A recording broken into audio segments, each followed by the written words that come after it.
And then mag-live po tayo sa FB live po tayo sa page ko. I have page also in Facebook, SDA Online Study. So this is the series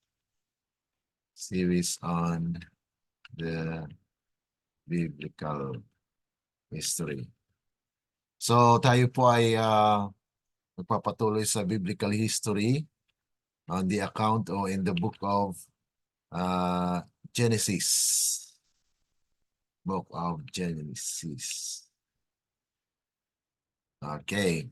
So ready for the live on our page? Is the online study. Okay, so this is our continuation of the series on the biblical history. So ito po ay more on history pero mayroon po tayong bahagya ng prophecy at this moment. Dahil ito po ay patungkol sa flood at atin pong na pag-aralan last week, kahapon, yung the events of the flood or the event of the flood, the beginning and the end. Ngayong umaga ay dito po tayo sa kanyang specification. Kung alam niyo po ba kung ilang araw ang flood? Sino po ang nakakaalam kung ilang araw ang flood? Yung nasa loob sila ng arka. Okay, wala po kayong idea? 150 days po. Ha? 150 days. 150 days. Okay. So tingnan natin kung tama ba yung ating kalkulasyon ng pag-stay nila doon sa arka, no? Ang iba nagsasabi na kung 40 days and 40 nights yung ulan, and then mayroon din nagsasabi na 150 days kasi nananatili yung arka sa 150 days. Pero tingnan natin kung ilan ba talaga na umabot ba siya sa isang taon? Tingnan natin So dito tayo sa ating prayer thought bago po tayo magpatuloy. Ito pong ating pag-aaralan sa umagang ito ay entitled The Flood in Type and Antitype. Okay, so ito po ay magsasalarawan ng mangyayari sa paggunaw or sa pagtapos nitong sanglibutan as well. Kasi sabi nga ni Kristo doon sa ating binasa yesterday na as in the days of Noah, the same is true with the coming of the Son of Man. Okay, so yan po yung ating tingnan sa umagang ito kung ito po ba ay may kahalintulad sa mangyayari in these last days. Dahil ang flood is actually the destruction of the wicked. Now, if this is the destruction of the wicked, then there is another destruction for the wicked that is actually typified on this. Ibig sabihin, ito yung tipo. Ito yung kahawig na kung saan ay mangyari in our time. Okay? Sa pag-close of probation at pagsara ng pinto ng awa as well. Okay. So makita po ninyo ito, puro numero po ito, yung the flood type and antitype.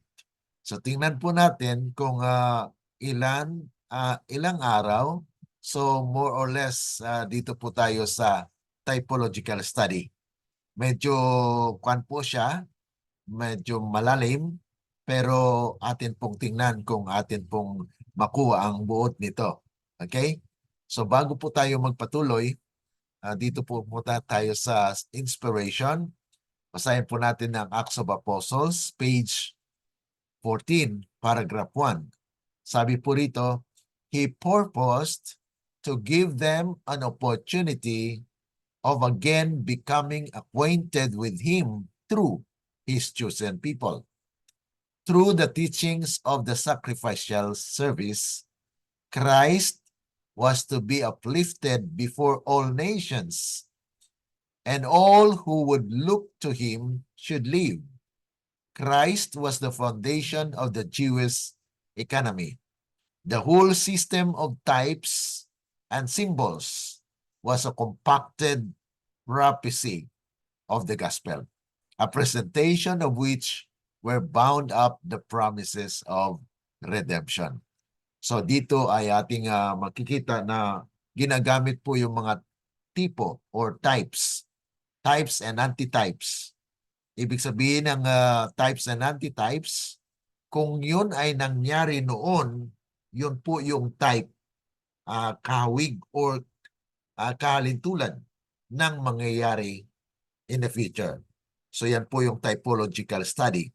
Kung anong nangyari sa panahon ni Noah, ay ganoon din po mangyayari sa before or sa panahon na gugunawin or God will also destroy the world. Okay? So, tignan natin po ang flood, kung ilan po yung araw yan. At yan din po ang katumbas applicable in the universal destruction of the wicked in these last days. So yan po yung ating bigyan ng pansin. Sabi po rito sa Tagalog, nilalayon niyang bigyan sila ng pagkakataon na muling makilala siya sa pamagitan ng kanyang piniling mga tao. Sa pamagitan ng mga turo ng paglilingkod sa pag-aalay, si Kristo ay itataas sa harap ng lahat ng mga bansa at lahat ng umaasa sa kanya ay mabubuhay. Si Kristo ang pundasyon ng ekonomiya ng mga Hudyo, ang buong sistema ng mga uri, ito yung types and symbols, at simbolo ay isang siksik na propesiya ng Ebanghelyo. Isang pagtatanghal kung saan nakatali ang mga pangako ng pagtubos. So atin pong tungayan ang propesiya, typology dito sa flood na akin pong I purpose it to be added here in our study para mayroon po tayong karagdagang hint sa prophecy. Bagamat sabihin natin we are studying biblical history, but yet these historical accounts that happens is actually a base of the future events that will happen. Okay, so tayo po ay manalangin, manandaliang manalangin. Ay, sorry, hindi tayo po ay manalangin. Dakila at mabagin po naming Ama na nasa langit ka, kami po ay lubos na nagpapasalamat na nandito po kami ngayon upang pag-aralan po ang mga bagay na magpapatibay ng aming pananampalataya sa inyo, na you will end this world, O God, because of wickedness of men as it was in the time of Noah. Kaya't amin pong iniling na nawa patuloy na kayo ang siyang manahan sa amin puso't isipan, na itong katotohanan ito ay amin pong maunawaan upang sa ganun ay maging handa din po kami sa mga pangyayari sa inaharap. Salamat Panginoon sa pagkakataon na inyong pagkaloob sa amin na kami po ay nagkaroon ng pagkakataon upang magkaroon ng Bible study online kasama po ng aming mga kaibigan, mga kapatid na sumusubaybay po sa study na ito.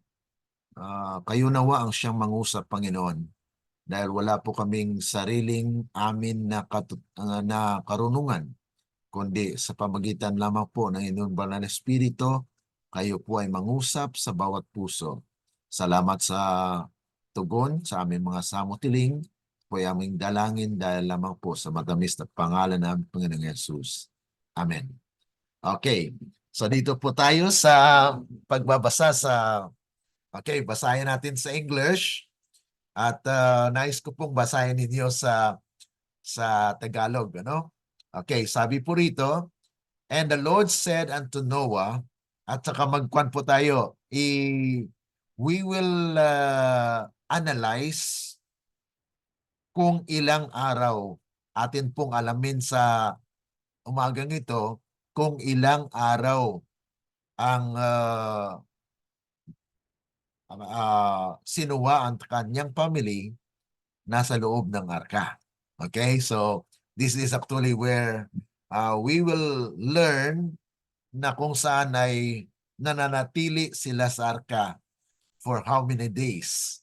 At ito po yung description of God's deliberation or tinatawag na pagliligtas sa kanyang bayan at that time, na natagpuan niya po na si Noah ay siyang nag-iisang nakita na righteous at that time, kasama po ng kanyang pamilya. Okay, so tingnan po natin. And the Lord said unto Noah, come thou and all thy house into the ark, for thee have I seen righteous before me in this generation. For yet 7 days. Tingnan po natin. We take note 7 days.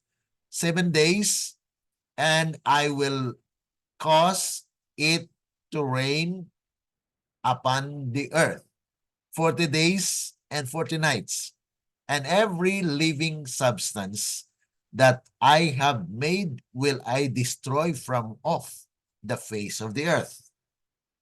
And Noah did according unto all that the Lord commanded him. And Noah went in, and his sons, and his wife, and his sons' wives with him into the ark. Pumasok po sila sa arka, ano po? Because of the waters of the flood. And it came to pass after 7 days. Okay? So, tingnan natin po kung ilang araw po sila doon sa arka before umulan. Okay. Sabi po rito, that the waters of the flood were upon the earth in the 600 year of Noah's life. So, ilang taon po si Noah? 600. Okay? So, atin pong tingnan dahil yung kanyang year ay 6,000, 600. So, 600 years old siya. Okay. At sabi po rito, in the second month. Okay. So, year 600, in the second month, the 17th day of the month. Okay, 17th day of the month. The same day were all the fountains of the great deep broken up, and the windows of heaven were open. So here we can see that kung pumasok po sila sa arka ay hindi pa umulan. Umulan lamang after 7 days. So therefore, masasabi po natin na pumasok po sila sa arka at the 10th day of the month, of the second month. Okay, nakuha niyo po mga kapatid? So, kung 7th day po nag-umpisa pag-ulan, umulan po after 7 days. Nung nakapasok sila, okay, count 7. So it means that if it is 17th day of the month, of the second month, babalik tayo ng 7 days. So it will be fall on that second month of the month, 10th day. Okay, dahil umulan po 7 days. 7 days pa. Ibig sabihin, pagpasok nila sa Arka, wala pang ulan. Okay? So yan po yung ating premise dito. Na kung saan ay hindi pa po umulan, ay nakapasok na sila. So pagkapasok po nila, naghintay pa sila ng 7 days. Okay? And then, at the 17th day, 17th day po yan, okay, of the month, of the second month. At tingnan natin mamaya kung anong month yan sa atin. Dahil ang biblical month, mga kapatid, ay hindi po katulad sa atin ngayon. Ang second month natin dito ay February. Okay, so first month ay January. Pero in the biblical account, it is not. Okay, so tingnan natin mamaya yan. Okay, so sabi po rito ay nabuksan. Okay, there is actually the fountains of the great deep broken up, and the windows of heaven were opened. And the rain was upon the earth 40 days and 40 nights. And the flood was 40 days upon the earth, and the waters increased and bear up the ark, and it was lifted up above the earth. And the waters prevail upon the earth 150 days. So, yan po yung natala natin. Yung sinabi kanina na kung ilang araw ay sabi nga po rito, 150 days. Pero yan po ay nananatili na umaangat o nasa ibabaw na ng tubig yung arka. So, ibig sabihin, it's more than 150 days ang arka. Nasa loob sila ng arka. Okay? So, yun lang ang 150 days na yan ay yung umaangat na, nandun na sa tubig. So, the ark is already on the top of water. Hindi doon sa baba. Kasi pag ulan po, 40 days, ay umangat. Umangat yung arka. So, basahin po natin sa Tagalog. Okay? Sino pang kapagbasa? Genesis chapter 7 verse 1, may verse 4, 5, 6, and then ito lang po yung mga importante na points na ating kunin. 10, 11, 12, 17, and 20, 24. Okay. Makita niyo po ba ang screen? Opo. Okay. Okay, Opo. so you can just follow this one. Okay. Genesis 7:1. Sige, Sir Susan. At sinabi ng Panginoon kay Noe, lumulan ka at ang iyong buong sambahayan sa sasakyan, sapagkat ikaw ay aking nakitang matuwid sa harap ko sa panahong ito. 7:4 Genesis, sapagkat itong araw po at paulanin ko na ang ibabaw ng lupa na 40 araw at 40 gabi, at aking lilipulin ang lahat ng may buhay na aking nilikha sa balat ng lupa. 7:5 At ginawa ni Noe ayon sa lahat ng iniutos sa kanya ng Panginoon. Genesis 7:6 At lumulan sa sasakyan si Noe at ang kanyang mga anak at ang kanyang asawa at ang mga asawa ng kanyang mga anak dahil sa tubig na baha. Genesis 7:10 At nangyari na pagkaraan ng 7 araw na ang tubig ng baha ay umapaw sa ibabaw ng lupa. Genesis 7:11 Sa ika-6 na naraang taon ng buhay ni Noe, 2 buwan sa 17 araw ng buwan, noong araw ding yaon ay nangasira ang lahat ng bukal ng lubhang kalaliman at ang mga durungawan ng langit ay nabuksan. Genesis 7:12 At umulan sa ibabaw ng lupa ng 40 araw at 40 gabi. Genesis 7:17 At tumagal ang baha ng 40 araw sa ibabaw ng lupa at lumaki ang tubig at lumutang ang sasakyan at nataas sa ibabaw ng lupa. Genesis 7:24 at tumagal ang tubig sa ibabaw ng lupa ng 150 araw. Okay. So atin pong nakita dito na kung saan ay lumulan or pumasok ang pamilya ni Noah sa arka at naghintay pa sila ng 7 days. Dahil paulanin pa ng Panginoon ang langit, okay, bubuksan yung dungawan ng langit after 7 days. So ibig sabihin, nasa loob sila ng arka for 7 days bago umulan. At ang petsa ng pag-ulan ay 17. Ibig sabihin, pumasok sila second month, 10th day. Okay? So kung sa atin ngayon yan, sa ating time ay February 10. Pero hindi po yan. Ano? Tingnan natin mamaya sa Hebrew calendar kung anong month po yan. Okay. So ito ay mapapansin natin na kung saan ay umulan after 7 days nung nasa loob na sila ng arka. At pinaulan ng Panginoon mula nung araw na yon 40 days and 40 nights. At tumaas nga po. Tumaas yung tubig hanggang lumutang yung arka. At ito ay nananatili sa ibabaw ng tubig within 150 days. Okay. So, nasa taas na po siya. So, ibig sabihin, pagkatapos ng ulan na yan, nanatili yung tubig at yung arka ay palutang-lutang. Okay. So, yan po yung description na ating mababasa dito.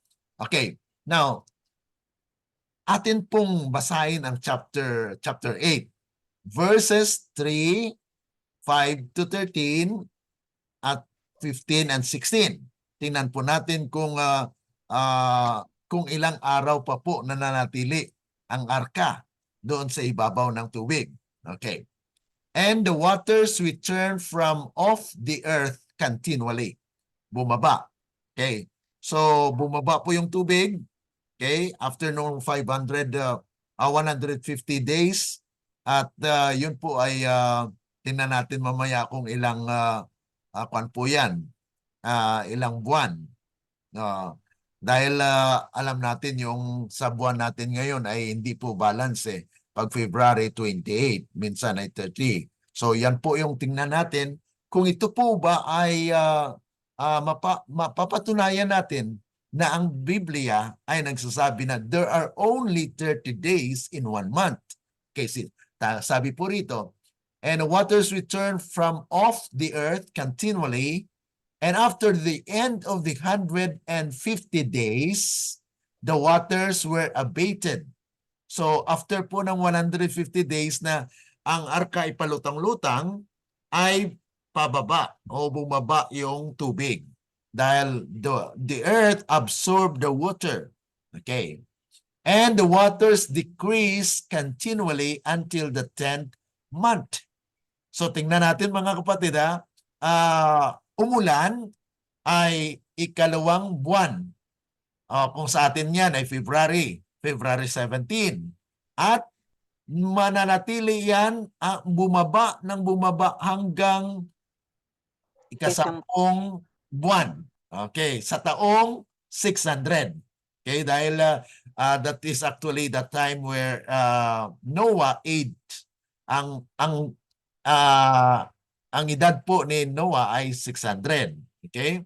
Ngayon, in the 10th month, on the first day of the month, so first day of the month na yan, where on the tops of the mountain seen. Nakita nila na nandiyan na makikita na yung tuktok na luktok ng bundok.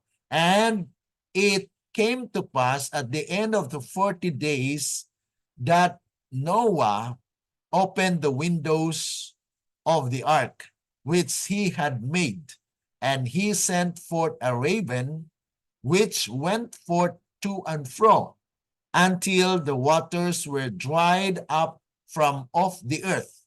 And also he sent forth a dove from him to see if the waters were abated from off the face of the ground.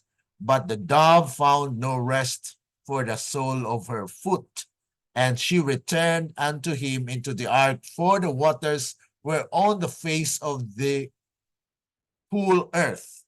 Then he put forth his hand and took her, and pulled her in unto him into the ark.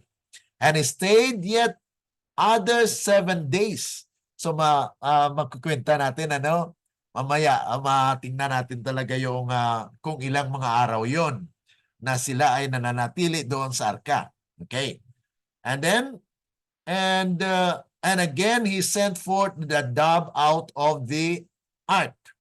And the dove came in to him in the evening, and lo, in her mouth was an olive leaf, plucked it off.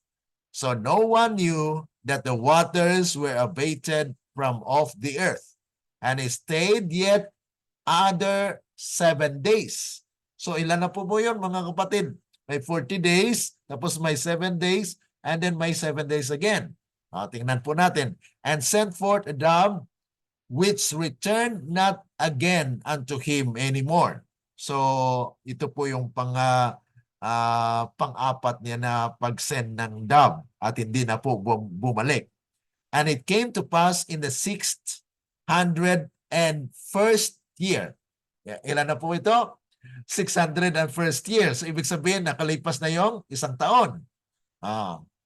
In the 5th month, the first day of the month, the waters were dried up from off the earth. And Noah removed the covering of the ark and looked, and behold, the face of the ground was dry.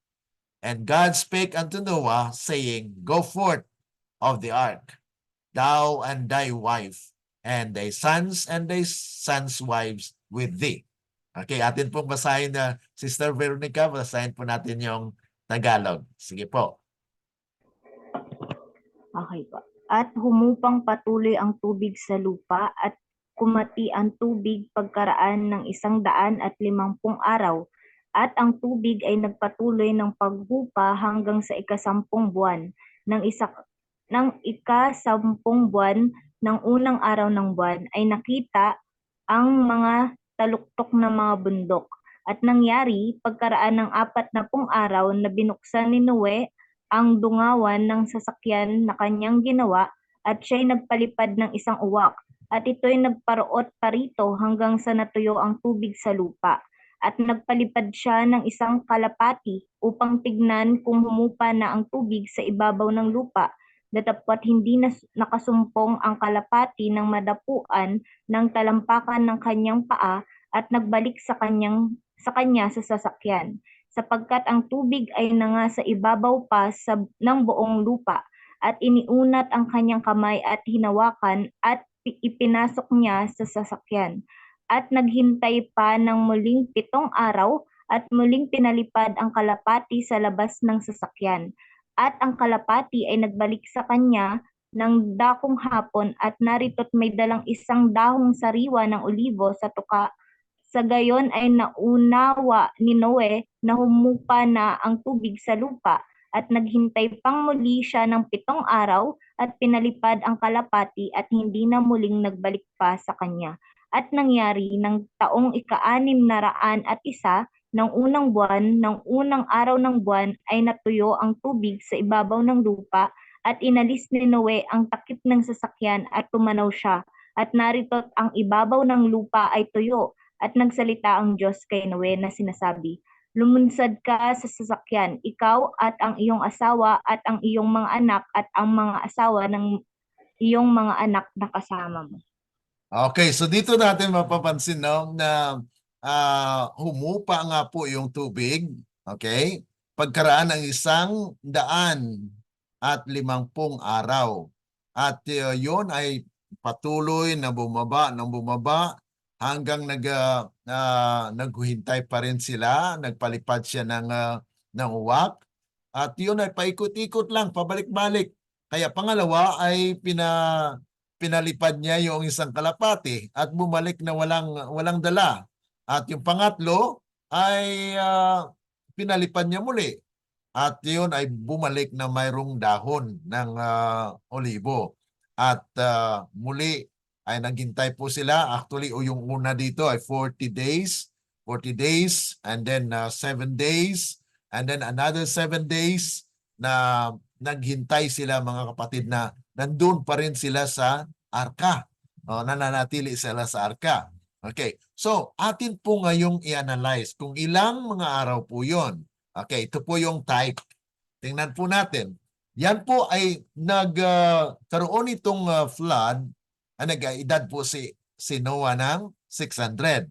Okay? At alam natin sa biblical accounts, sa Jewish, Hebrew calendar, ang first month po ay hindi January, kundi April. Okay? April po ang unang araw, unang buwan ng Jewish calendar.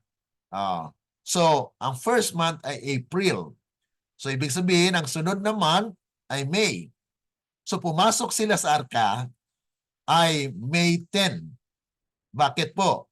Dahil umulan noong 17th.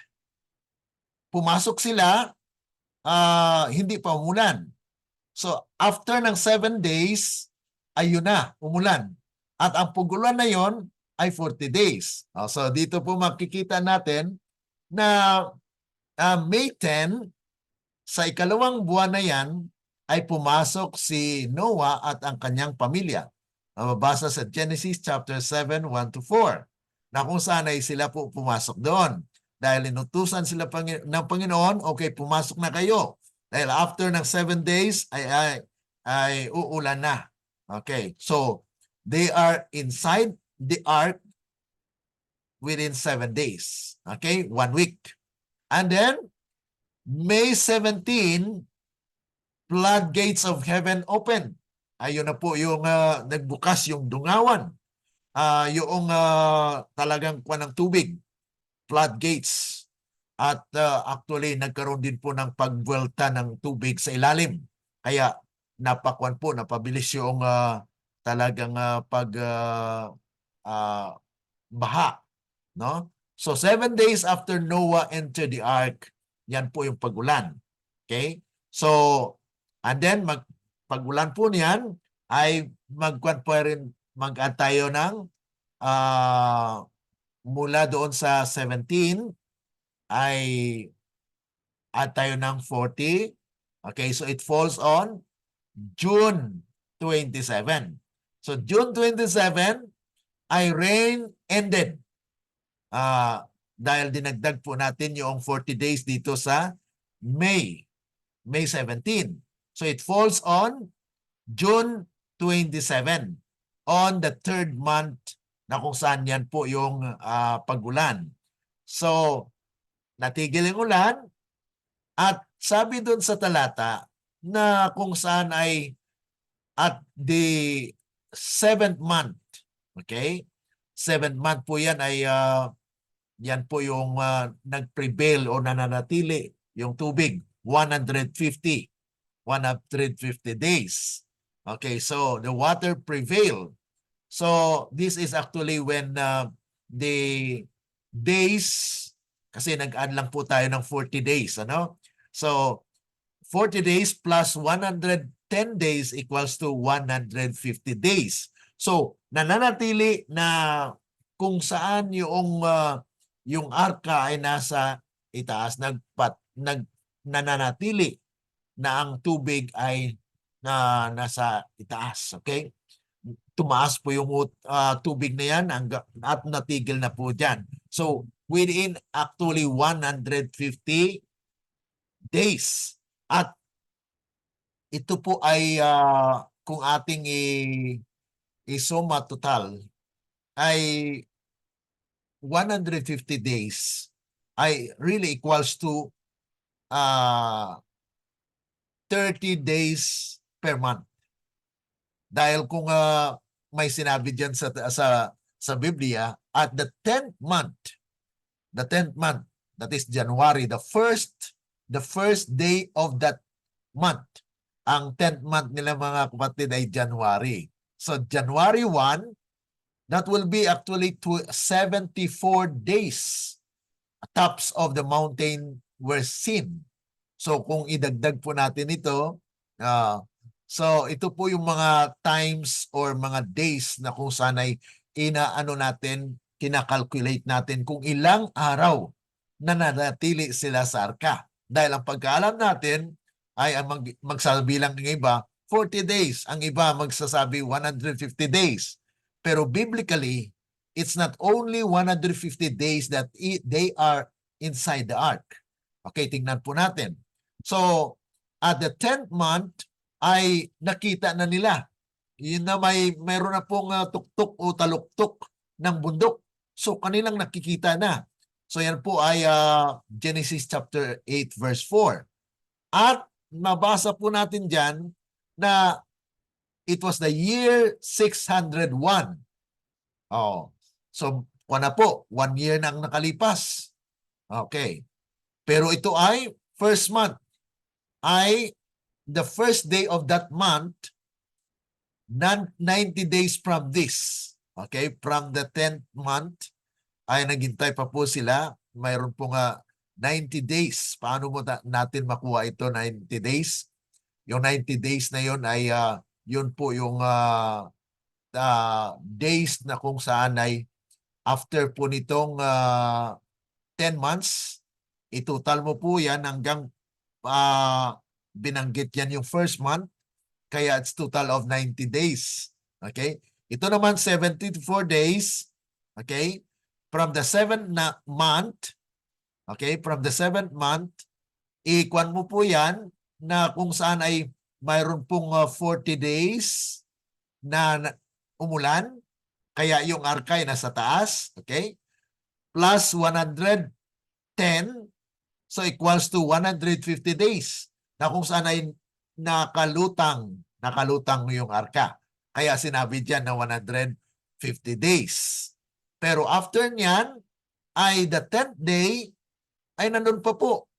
Nakita na nila yung top of mountains, pero hindi pa talagang sumansad yung barko o yung arka. Okay? So that is 74 days. So kung idagdag mo yan, then that is actually the time they spent or they stay in the ark. And then the first month of the year 601, that was the first day, it took 90 days. The ground was dry dahil nagpadala na po siya. Okay, nag-surveillance yung una ay yung uwak at paikot-ikot lang siya. Ang pangalawa ay dove, kalapati, at bumalik na walang dala. Pangatlo ay pinadala niyo muli at bumalik mayroong preska ng dahon ng olibo. At pangsunod niya na ay nagpadala muli at hindi na bumalik yung kalapati. Kaya it takes actually 90 days that the ground was dry. So kung ating mapapansin mga kapatid, parang out of nature na 40 days umulan. Tapos how many days does it take to dry up the land? So may purpose po ang Panginoon bakit ito ay nangyari, na kung atin pong pansinin ay hindi po siya natural. It's unnatural dahil ang pag-upa po ng tubig o pagbaba po ng tubig ay mabilis po yan. Okay? Kung papapansin natin, na-experience yan po namin dito yan sa Thailand. Pag bumaha po ay mabilis. Mabilis po ang pagbaba ng tubig. Pero at this time, sa flood po, ay makikita natin na napakatagal po mag-abate or bumaba yung tubig. At talagang natuyo yung hanggang matuyo po yung lupa. So, at the second month, yan po ay May 27. Na kung saan ay nabanggit po dyan sa talata na kung saan ay 56 days na kung saan na complete dried up po yung lupa. So mapapansin natin mga kapatid na it takes actually, kung i-add mo ito lahat, ay it will actually sum up to 377 days in the ark. Si Noah at ang kanyang pamilya ay nasa loob ng arka within how many year? 1 year and 17 days. Dahil dito po ay ang biblical days in a year is 360. Kasi dito po ay mapapansin natin na binanggit po yung 10th month. At kung itutal mo po yan, ay yun po talagang exact. Dapat yung monthly, every month po ay may 30 days. So it means that this is actually an evidence that the old calendar, the Hebrew calendar that we are studying is actually 360 days in a year. So binago po yan noong kapanahunan ng Papa na kung saan ay it was actually changed dahil nasa prophecy rin po yan. Daniel chapter 7 verse 25 na there is a power that think to change the times. Kaya nga po yan po yung nabago. Nagkaroon ng Gregorian calendar at mayroon po silang pinalitan at pinaiksi yung actually yung mga kaya nagkaroon po ng mga discrepancies sa studies. Kaya yun, pero ang natural na pagbilang po ng mga buwan ay dapat ay 30 days. Okay? 30 days in every month. Okay? Ngunit yan ang po ngayon ang nakasanayan. Yan na po yung sinusundan natin na kung saan ay monthly, may ibang month na 31, may iba na itong katulad ng February is not the same, no, every year. So yan po yung actually sa biblical accounts ay 360 days po yan. So they are actually in the ark for 377 days. Na kung saan ito po yung mapapansin natin na kung tingnan po natin yung chart, okay, tingnan po natin mga kapatid, ano? Itong una, ito po yung type. Okay? So we have, pagpasok po nila ng arka, that is the second month. The second month, that is April 10. Pumasok sila sa arka. Okay? At nasa loob sila ng arka ay hindi pa umulan within 7 days. Pagdating po ng 17th, ito na po yung 17th of the second month. Kaya nga po masasabi natin na April 10 dahil nagbalik lang po tayo ng 7. So that is actually 17th of that month, the second month, ay umulan ng 40 days. Kaya dinagdag po natin. Okay? Dinagdag natin ito. And then, sinabi po dyan na kung saan yan po ang araw ng pagulan. 40 days and 40 nights. At ang water remain in yung arka ay nananatili, ang water ay nananatili sa kanyang estado. Okay? It has not been abated. So nananatili po siya na as is within 150 days. That is 3 months. 3 months mga kapatid. Ano? So dinagdag lang po natin para mabuo yung 150 ay nagdagdag po tayo ng 110. Okay? So that is 150. Okay, 150 days na kung saan ay ang water ay nananatili. Okay. And then, pagkatapos po ng, this is actually falls on the 7th month. Okay, kasi nagdagdag po tayo from here, magbilang po tayo ng 150 days. Kaya we fall on sa 7th month. Ang 7th month na yan, the 17th day. Okay? So yan po ay tamang-tama po mga kapatid. This is April 17. This one is yung kita na natin kanina dito sa ating October 17. So that is May 17 to October 17. So that is 5 months. 5 months na mayroon po siyang 30 days every month.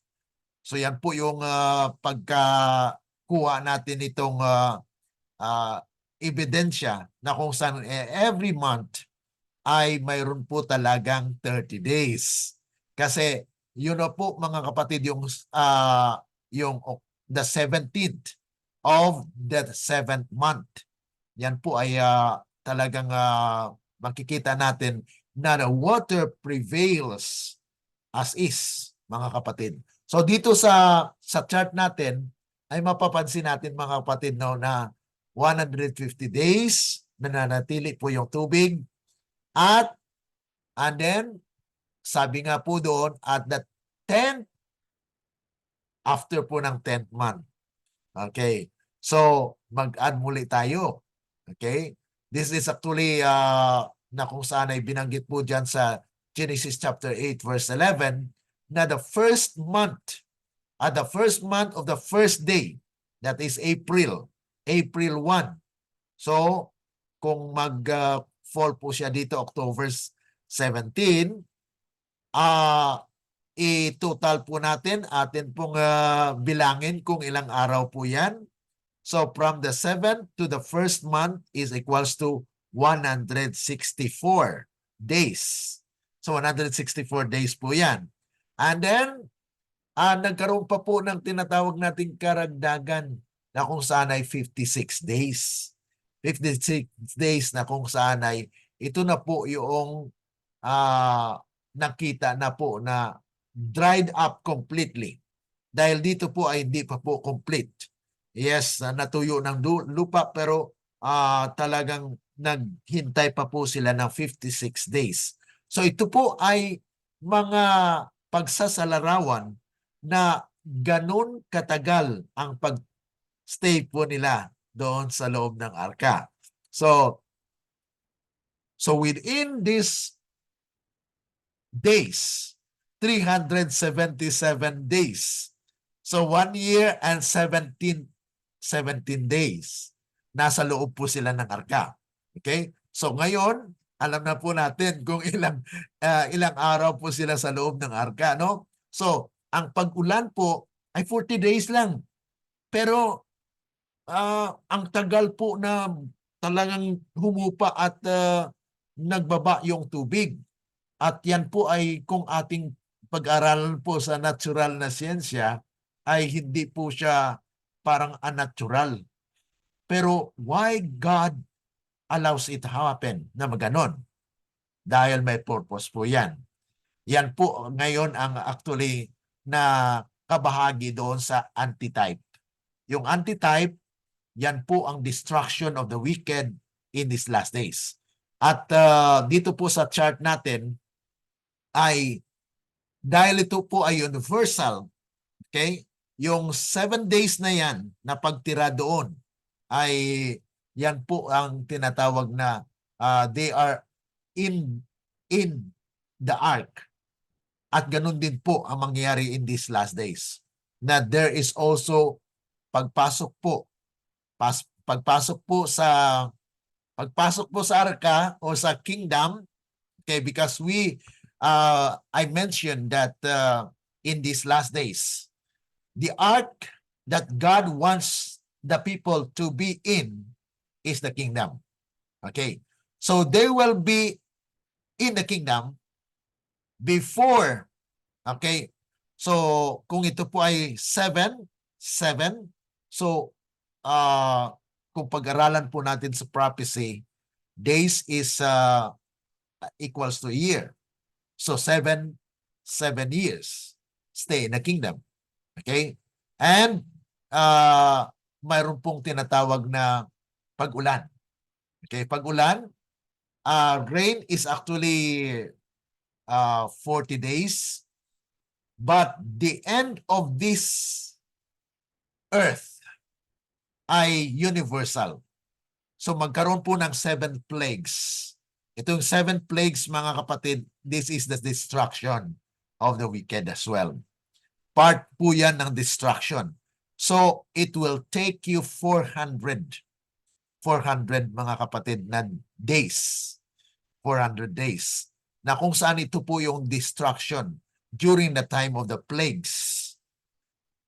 Yan po ay medyo malalim ng pag-aaral pero may mga passage po tayo dyan. Ito po ay introduction lamang sa atin na kung saan ito po yung antitypical na mangyayari po in these last days. Na pag makapasok na po ang bayan ng Diyos sa kingdom, they will take 7 years andun po sa kingdom. At the time, then they are saved and they are actually preparing na magkaroon po ng tinatawag natin na plagues. The plagues will fall, okay? And then we have this millennium. Bakit po siya na 1,100? Because there is a little season, a short season, 100 years. Yan po ay mababasa natin sa Isaiah chapter 65 verse 20. But we are not going deep on that. Ito po ay karagdagan na informasyon lang sa biblical history na kung saan ay umupa at there is actually the pagkuha na po ng New Jerusalem at the time, nagkaroon po ng war dyan, okay? Aagawin nila ang New Jerusalem at mahulog na po yung apoy. So it will take long time as well. So hindi po tayo tutungo dyan for the deeper study on this. We are just taking the accounts of the flood which actually typifies what will happen in these last days. So dito po sa tipo, they are inside the ark for 1 year. That is 360 days plus 17 days. Yan po yung total of their stay in the ark. So ito na po yung explanation, no, sa English. It was on the 17th day of the second month when it began to rain. They were in the ark for 7 days before that time. And it rained for 40 days and 40 nights. From 17th day of the second month to the 27th day of the third month when the rain finally stopped. So yun po mga kapatid, ano? So sa 27th day of the third month, natigil yung ulan. Dahil from that date, that is April 27, okay? Nagdagdag po tayo ng 40 days, natigil yung ulan. Okay? So it falls on the third month, 27th day. It gave us 40 days and 40 nights. To find the time Noah entered the ark, subtract the 7 days that they were in it from the 17th day. Okay? When it began. That's why we take April 10 when they entered the ark. Okay, yun po yung analysis natin sa binasa po natin. Subtract the 7 days that they were in it from the 17th day when it began to rain, which takes us back to the 10th day of the second month. That is April 10. This was the actual time Noah and his family entered the ark.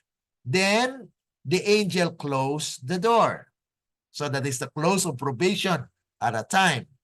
Sa panahon ng Noah, na kung saan pumasok po sila sa arka. Okay. On the seventh day of the 7th month. Okay. The ark rested on Mount Ararat.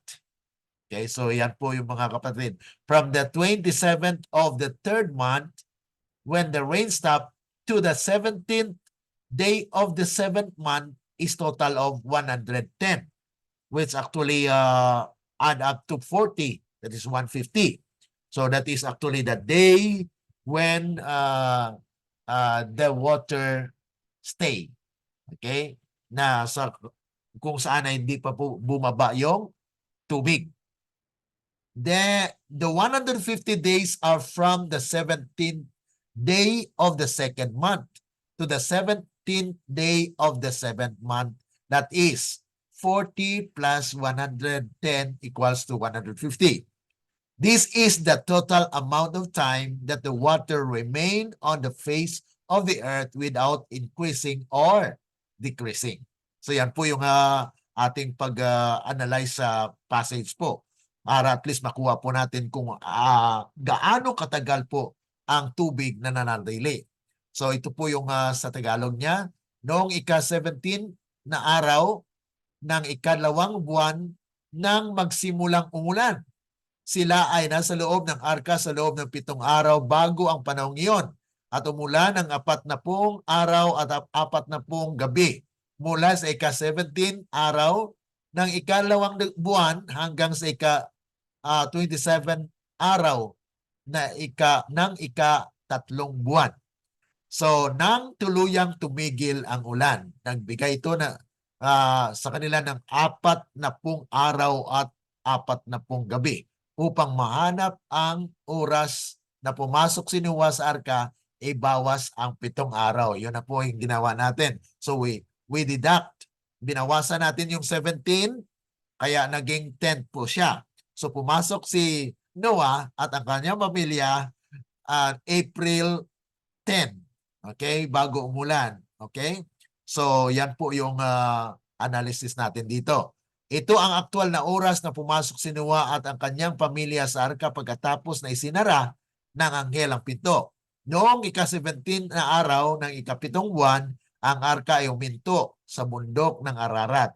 Mula sa 27 na araw na ika-3 buwan, nang uminto ang ulan, hanggat ika-17 na araw sa ika-7 buwan ay kabuwang 110 na araw. Kaya nakuha na po natin yung 150 doon sa pag-add natin ng 40 plus 110.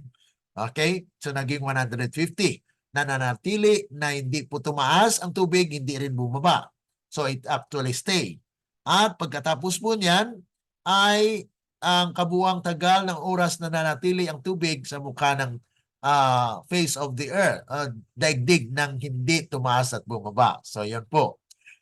At sabi po rito, from the 17th day of the 7th month, ito na yung pagpatuloy actually na pagkalkula po natin. The day of the ark rested on Mount Ararat to the first day of the month, or the 10th month, when the top of the mountains could be seen, is total of 74. Kaya idagdag mo po yun. So yun po yung actually yung add up natin ng mga days kung papaano, kung ilang araw po sila nanatili sa arka. When the top of the mountains could seen is total of 74 days. On the first day of the first month, in the 601st year of Noah's age. So nagedad na si Noah ng 601. From the time the top of the mountain could be seen to when the waters were completely returned to the bowels of the earth was 90 days. So kwan din po yan. 3 months. Okay? 3 months po na talagang unnatural po talaga na ilang araw lang po ang ulan pero ang tagal po ng pagbaba ng tubig. 70 plus 74 gives us a total of 164. Kaya mayroon doon kanina na 164 po. Days from the time of the top of the mountain could be seen to the time the waters were assuaged, na talagang nag-dry na po siya, na bumaba na siya. From the first day of the first month to the 27th of the second month is total of 56 days. The number of days it took the earth to completely dry. So yan po mga kapatid na nag-dry up na talaga completely. 7 days in the ark before it rained, and then 40 days of rain plus 110 days water on the earth, plus 164 days for the water to go to the bowels of the earth. Amount of the time Noah and his family stayed in the ark. So this is actually the total of their stay in the ark. Na mayroon po ditong calendar na I take notice ng calendar po sa Hebrew. Okay? Ito po yung calendar. I don't know if it is visible to you. Okay? Ito po yung calendar ng Hebrew. Okay, ang first month po dito ay April. Okay? April, first month. Second month, May. Okay? So, makikita po ninyo dito sa chart, sa kalendar nila, na pumasok po si Noah at ang kanyang pamilya April 10. Okay? And then, naghintay po lang sila ng 7 days. So, that is actually 17th. 17th of the second month when the rain starts. At nag-add po tayo ng 40 days na 40 nights umulan. Kaya it falls on 27th. Okay? 27th of the third month, which is June. June 27. Yan po yung pagtigil ng ulan. At nananatili po sila, okay, nananatili hanggang matapos po yung nagstay na hindi tumaas, hindi bumaba yung tubig. That is plus 110 days. That is equals of 150. Kaya binanggit mo diyan sa talata na 150 days nananatili po yung tubig. Okay? So that is actually the time when the water remained as is. Hindi tumaas, hindi bumaba.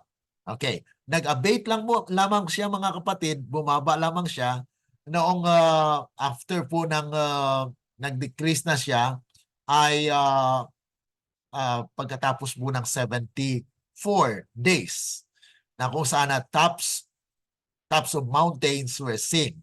So nakita na nila, pagkalipas po ng 74 days, ay nakita na po nila yung tuktok ng bundok. And then, it will takes on the first month of 601-year-old ni Noah ay nakuha na po, dried up na po mga kapatid. The ground was dry. That is 90 days kung itotal mo po yan ang na yan. Yung mga araw mula doon sa 150 days, nagkaroon ng 74 days na nakita nila ang tuktok ng bundok. Tapos nag-90 days, magkaroon ng 90 days uli at tuyo na ang lupa. At total nito mga kapatid is total that it takes 70 plus 90 equals 164. Kaya yun po yung pag-assuage o pagbaba at pag-dry ng lupa. Kaya completely na-dry po siya after 56 days pa. Okay, mayroon pa pong 56 days. So ito po ay mga unnatural na event na mga nangyayari po. But it has a spiritual application na kung ikwan po natin sa antitipo, ito po ang mangyayari in these last days. Na there is actually yung pagtupok ng apoy. Kasi after 1,000 years, mayroon pa pong 100 years na 100 years of na stay na naghahanda po yung kampo ni Satan to get the New Jerusalem. Mayroon pa pong time yan, hindi yan basta-basta na pag ginising sila ay makipaglaban sila sa Jerusalem. No, it will take them time. Kaya sa prophecy po sa Isaiah 65 verse 20, nabanggit po dyan yung little season. Yung little season na yan is actually 100 years na magkaedad pa po yung masama. Halimbawa, na nabuhay yung masama. Magkaedad pa po siya ng 100 years at lalong mapasama. Yan po ang nabanggit doon sa Isaiah 65 verse 20. So yan po yung mga dagdag kaalaman po dito sa ating flood na study, na ito ay more on biblical history, but yet I give you the hint of this antitypical study, the deeper understanding of the flood, where it has actually the significance sa mga pangyayari in the destruction of the wicked in these last days. Okay? So any question po mga kapatid, if you have any questions, then you can ask. We will try to answer para po manawaan natin itong ating napag-aralan ngayong umaga. Sige po. Sister Susan, you have any question? Meron po. Yung Sige. tungkol sa Gregorian calendar, Apo.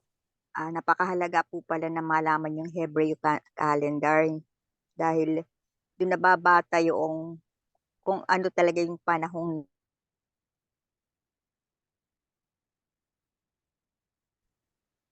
Hello? mula ang taon po yun para tayong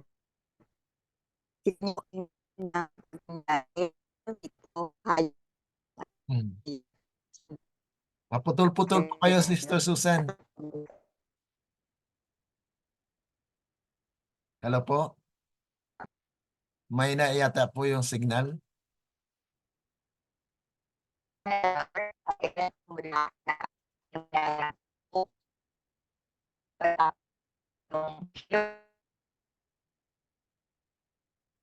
Okay, pasensya po Sister Susan, hindi po namin maintindihan na medyo may na po yung signal o nawala na Sister Susan. Okay, so patuloy po tayo. Sino po ang may iba pang yung question? Sige, Sister Veronica.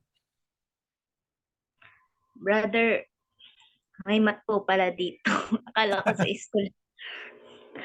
Naitanong po ako, brother. Diba po Sige. dun sa October 17, Aha.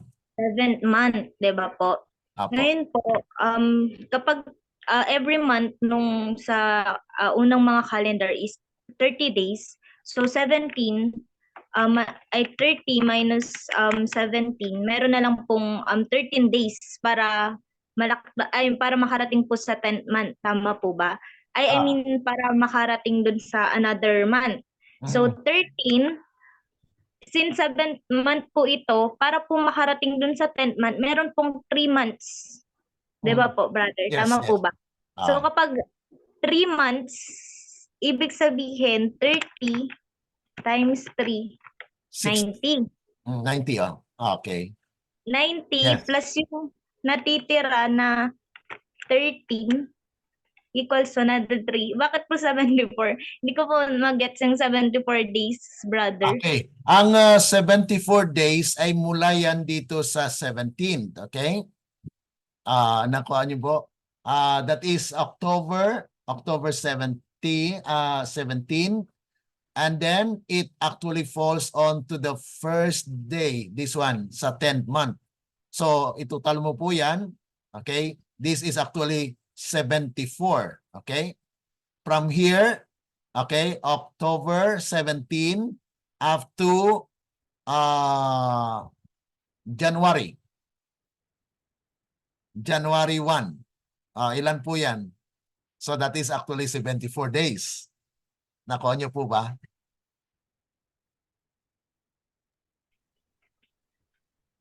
Okay, this is actually 17. So ilang na araw na lang yan? So you have 5, 13, yes. And then this one, 30.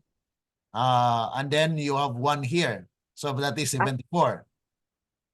Okay po, brother. Ano pala? First day pa lang. Ay, First January day pa siya. January 1 po yan. So that is 74 days.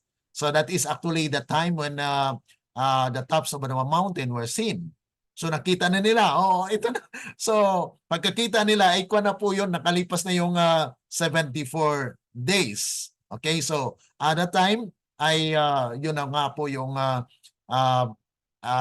description dyan sa Genesis, na talagang matutal mo siya sa 164 kasi ma-add ka pa ng 3 months, so that is 164 days. na kung saan ay bumaba at nag-dry po pero hindi pa complete. Hindi pa complete nag-dry yung lupa kasi mayroon pa pong 56 days na kung saan ay talagang mumupa na at nag-dry completely yung lupa. Kasi yun po yung pag-absorb kasi na pag bumaba yung tubig ay medyo kwan pa po yan. Medyo ma-clay pa siya, hindi pa talagang dry. So that is actually the debate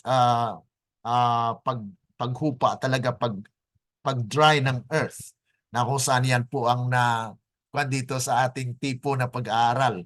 Pero mayroon pong application ito sa last days na kung saan ay yung pagtupok pala ng apoy, mayroon ding hangganan. Okay? Sabi doon sa kwan na they will be consumed or the fire will be everlasting. Pero pagtupok po ng mga tao at that time, mayroon pong hangganan din po yan na malinis na po lahat. The earth will consume all those wicked. Kasi pag tutupukin po sila ng apoy, ay yan po yung actually completely done. So mayroon pong hangganan po na kung saan ay sinabi sa Biblia na everlasting fire, everlasting torment. Na yung everlasting torment actually habang mayroong tutupukin ay tutupok talaga at mawawala na po yon. So everlasting gun. Yan pong ibig sabihin doon na kung saan ay hindi po nga hanggang sa wakas ay may apoy pa rin. That is actually misinterpretation ng karamihan po ng mga theologian. But in this prophecy and typology ay mayroon pong talagang hangganan na kung saan ay pinapakita pong ng Diyos sa flood. Kaya nga itong flood na study, mayroon pong significance in our understanding of the destruction of the wicked in these last days. Kaya sabi ni Kristo, as in the days of Noah, that's also the time when the wicked will also be destroyed. When Christ will come, yes, there will be the people of God will actually be brought to heaven, and they have 1,000 years vacation. That is 1,000 years. And then add of 10 or 100 years sa prophecy na yung little season na maghanda pa po yung mga kampon ni Satan. Kasi hindi lang po basta-basta yan na magsalakay sila sa New Jerusalem. They will actually prepare their armaments to fight against. At yun na po, pagkatapos nung 100 years na yan, after 1,000 years po yan mga kapatid, it's a deep study as well.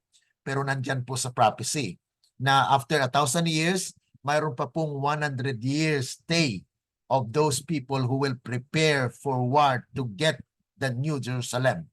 At yun na po paghulog ng apoy. Paghulog po ng apoy ay matutupok po sila at mayroong time po yan. 164 and then 56, that's the time when these are actually the time of the consummation na completely the earth will be cleansed. Completely na mag-dry na siya. Katulad po doon sa arka na kung sa flood na nag-abate po yung water, bumaba hanggang nag-dry po yung lupa ay matagal. Mas matagal pa doon sa ulan. Ang ulan kasi 40 days and 40 nights lang. Pero bakit ganon? Ganon katindi, kahaba yung pagbaba ng tubig. Na kung ang pag-ulan ay ganon lang, ay dapat mga ilang araw din yan na mga 40 days and 40 nights din sana ang pagbaba niyan. Pero unnatural nga po talaga mga kapatid na bakit nag-abot po sa ganyan kahaba. Okay? So ito ay pagpahiwatig lamang mga kapatid na there is an application for the typological study na kung saan ito po yung pagtupok sa lahat ng mga wicked dito sa lupa na nakita po ng Panginoon na napakasama ng lupa kaya God will destroy the earth and He will have the New Jerusalem na itatayo niyo po. Bababa po mula sa langit. Yun po yung aral natin this today. I hope you get something from this study. Medyo malalim siya. We haven't exhausted every possible angle sa study na ito, pero mapag-aralan pa po natin yan sa prophetic study po natin. So I just add this one for your benefit, na at least makakita po kayo ng picture ng destruction of the wicked in these last days. Okay? Sumubra po tayo sa panahon. Sorry po mga kapatid. Nagganahan po ako sa pag-aaral na ito, na dito po ay may mathematics din. Hindi rin ako magaling sa math, pero ito po ay nakuha natin na there are 377 days when Noah and his family stay in the ark.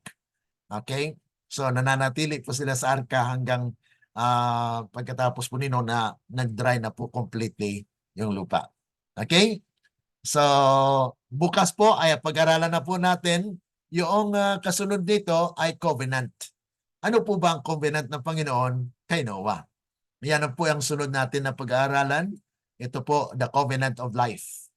So karagdagan po ito sa mga studies natin. Ang sunod niyan ay doon na po tayo sa mga tao. Yung pupunta na tayo doon sa bakit nagkaroon ng iba't ibang language. So pupunta na po tayo doon. At probably ay next week, yan po ay makuan po natin. Ang history po kasi ng biblical history po, ang partition talaga dyan ay 12. Paglampas po natin ng 12, Genesis chapter 12, yan na po yung history ng nations. Mga nasyon na po yung pag-aaralan natin dyan. Yung sa paglago po ng mundo. From the three great races na na-prophesy po. Pag-aralan din po natin yan sa Friday. Bukas, pag-aralan po natin Covenant of Life. Ang sunod ay Covenant of Preservation. And then, tutungo na po tayo sa next week doon sa History of Nations, na kung paano po nagkaiba-ibalong language, doon po natin malalaman sa ating pag-aaral. Okay? So, wala na po ba pahabol na comment? Tanong? Okay, kung wala po ay tayo po ay magkaroon ng closing prayer. Sino po bang magkaroon ng volunteer for our prayer for this morning?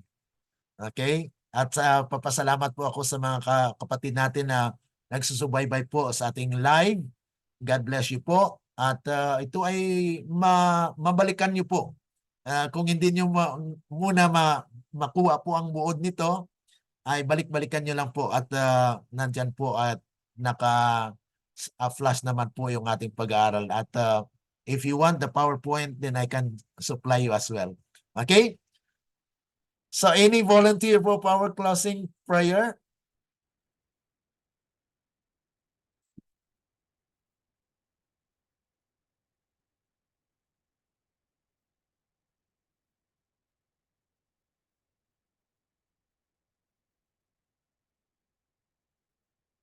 Okay, wala po mag-volunteer for our closing prayer. Kung wala po, brother, ako na lang po ulit. Okay, sige, sister. Okay, thank you. Okay. Let us pray po. Panginoon namin makapangyarihan sa lahat. Dakila po kayo. Pinupuri at tinataas po namin kayo sa mga oras na ito, Panginoon, sapagkat ang inyong salita ay hiwaga. Namamangha po kami, Panginoon, na lahat pala, Panginoon, na inyong nilikha ay may mga kahulugan at meron, ang mga history pala, Panginoon, ay nakatala o nakatalaga upang malaman namin at mapag-aralan at ito, Panginoon, ay may kaugnayan sa kasulukuyan.